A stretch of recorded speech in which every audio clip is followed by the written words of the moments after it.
wonderful shot because he had to ride the bounce and he was able to come down from on top of the ball, kept it along the carpet the whole way.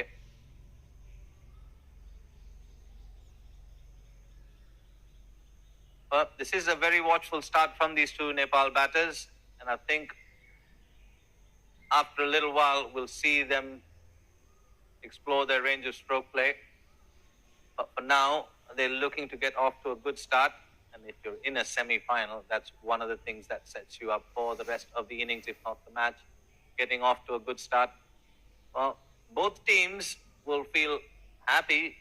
Japan, not as much because of that drop catch. There we go. Coming down the track. Good change from the bowler. And what has also been a trend in this tournament so far, Robert, is that chasing has been difficult. We have seen teams struggle to chase scores anything over 180 and 200. And I'm sure in a knockout game like this, it's not going to be any easy either. And Nepal would be fully aware of this fact, and they are looking to build a slow and steady start. Rightly so. And the only thing I can counter to that, that's a beautiful shot. Hands going straight through the line of the ball. He holds the pose for the camera. Well, what a wonderful shot that was. Nothing really too bad about that delivery. It was just an exquisite shot. We'll take a look at that once again. It's off a good length. Hold the pose for the cameras. That was brilliant. Well, the thing on that occasion was he didn't look to hit the ball hard. Exquisite timing. Looked more like an extension of his defense. Yeah, absolutely. And the best part about that is, as a batter, that sound that you get when the ball comes off the middle of the bat. Oh, it builds your confidence. Another delightful drive, but straight back to the fielder. But one must say, these two batters have complemented each other. Deepak has taken the onus on him regards to scoring, while Arjun has looked solid at his end, Robert. Absolutely. Well, I'm thinking if I was Japan and I'd won the toss, the only thing I was going to counter your argument about, especially in the semi-finals, you want to get runs on the board, because it's weird, there is something called scoreboard pressure. Everybody tends to feel it. And it's not going to be any different here with the under-19s. So I just think the only possible thing that possibly Japan had to factor in was the weather. And we have seen rain here. So if in case it rains, the DL comes into play. I think if you are looking to win a game, that becomes a very, very important thing to consider.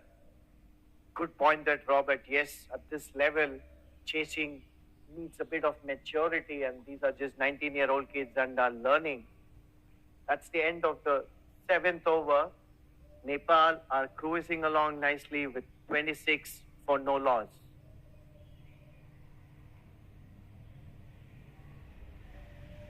And particularly, as we were saying, in this tournament, chasing has not been easy. More often than not, teams batting second have struggled to chase scores anywhere over 180 or 200. Another delightful drive, no runs. And I would also like to see some quick bowling changes, Robert, especially if you have inserted the opposition in. You are definitely looking at early wickets. Yes, for sure. And I think Japan will be looking to bring in their changes fairly soon, because we can see these two batters, they're starting to get a lot more comfortable at the crease. We did say it'll be a matter of time before they start expressing themselves. The last couple of overs, these two batters have just come out a bit more, and they're starting to assert their dominance here at the Biomass Oval in the semi-finals of the ACC Men's Under-19 Premier Cup. Both these sides unbeaten in their group stages, facing off against each other for a spot in the finals. Japan, I think the underdogs in this matchup. Nepal, I would say the crowd favorites. So the one thing that Japan will be dreading is that drop catch. Good comeback that Arjun this time on. What a beautiful shot that was. Bounced at an awkward height, but totally in control. They are taking their time. Watch this replay. This is a good comeback. Almost a block hole length. And I think that's what you're going to be looking out for at the under 19 levels is the ability to come back after being hit for a boundary. That's another good delivery, but an even better shot offered, worked into that gap between mid-wicket and mid-on. They pick up another couple. What these two Nepali batters have done, Robert, is they've watched out for the good ones and they have been latching on to the reasonably bad ones, so to say. They've picked up the bad ones and dispatched it to a comfortable 2 or a boundary. This is extremely good batting by Nepal. Yeah, touching on that point that you brought up, Sudhil, there haven't been that many bad deliveries from these Japanese bowlers. So they've had to be patient, both these Nepal batters, and you can see now that patience is paying dividends and they're able to cash in much better on those loose deliveries.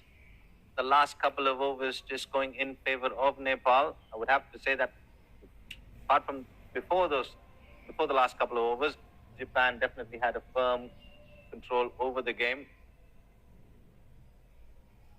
This one is a bad delivery. It's up in the air and it's held. Well, that's the first wicket to fall for Nepal against the run of play, I have to say, because these two batters were looking really good. Arjun Kumar, well, what have you done there, sir? You've hit that one straight down to square leg. You did mention about the field placements. That was spot on. I think the fielder also picked it up a bit late, but he managed to get hold of it and, more importantly, dismiss their first Nepalese batter. What a breakthrough this. Let's watch the replay.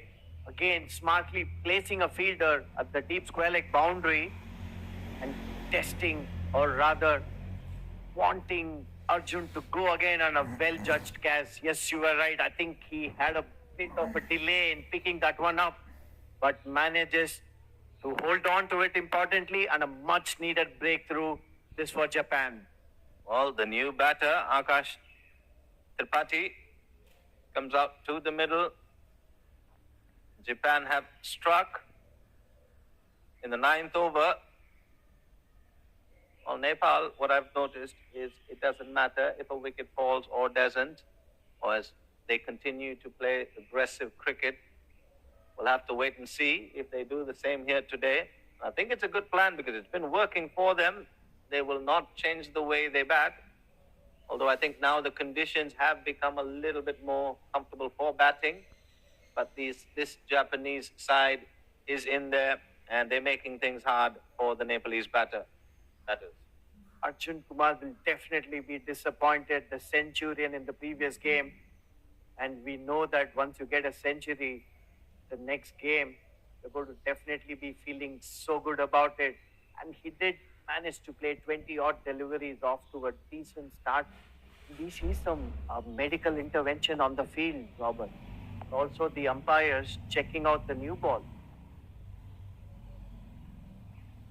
I think the ball's just picked up some dirt there from the rain or the slush that we've had on the other sides of the ground.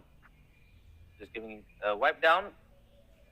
Don't think that's too much to worry about. But as far as the Japanese player, I think he's coming off. He's hurt his hand there from the looks of things.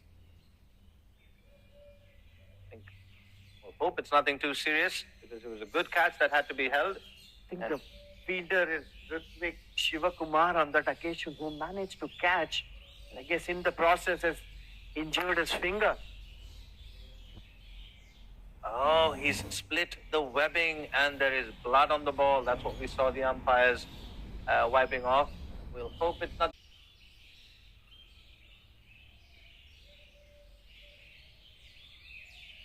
I think there'll be a change in bowling from the Nagara end. Arav Tiwari. Oh, don't think that was intentional. We've done that in our gully cricket days, Sunil. Hey, look, I'm going to bowl, but I'm not going to bowl. But I don't think that was intentional from Arav Tiwari. tall, lanky pacer, generated a lot of bounce. Their previous game versus Hong Kong, starting his spell out here from the Negara end. Good start on that occasion, trying to hit the deck hard. Again, I'll touch on the length that Japan is operating on. It's that back of a length. And they're doing very well to keep these Nepal batters at bay. We did mention not too many bad deliveries. Good batting from Nepal. They've lost the early wicket. They're looking to consolidate for a bit while the new batter just gets a feel of things, and no doubt will continue playing their strokes. And Japan, on the other hand, will be looking to do exactly what they've done so far. Even though they've brought on a change from the Negara end, I think the plans will still be the same. Keep it back of a length, let them play their strokes. And I think the line also, Sunil, we'll have to touch on. It's just around that off-stump, fourth stump line, which they're playing off. There's no slip in place for Tiwari.